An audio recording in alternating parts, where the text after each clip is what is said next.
The Gospel today carries on really the theme of the first reading.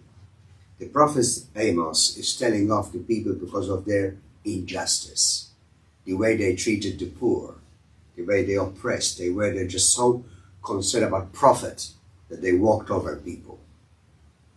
Interesting, isn't it, considering where you've just come from and what multinationals seem to be doing in there at the expense of the ordinary people. And Jesus reinforces that.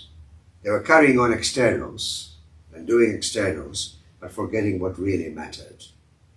That in the end, if you are not a loving person, you can keep all your outside rules and things, but it's not enough.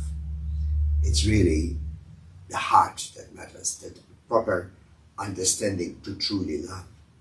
And Jesus himself there is talking about he came for those who need healing. And who doesn't need healing? We all need healing. If we pretend that we don't need healing, we are kidding ourselves. We are hypocritical. Because we all need to be able to say, I can do better, I can be more loving, I can be freer. So it's not about feeling bad, far from it, but it's about getting liberated by Christ. St. Paul says, when I'm weak, I'm strong. What does he mean? When I recognize my need for God, then I allow God to work in me. Because God doesn't force himself on us. God enables us, cooperates with us, calls us to be the best that we can be. And the grace of God keeps working in us, not to give up on ourselves, on each other, or on others. But we are always about making this the best possible world we can, where there is true compassion, justice, and love for all. And in our own personal journeys, when we stuff up, when we do the wrong thing, the temptation is to give up and say, what's the point? I'm no good, I'm hopeless, and just keep doing whatever.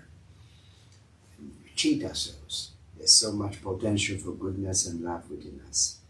And what God wants for us is to be our true self. That's why we are created, to share life fully with God and with each other.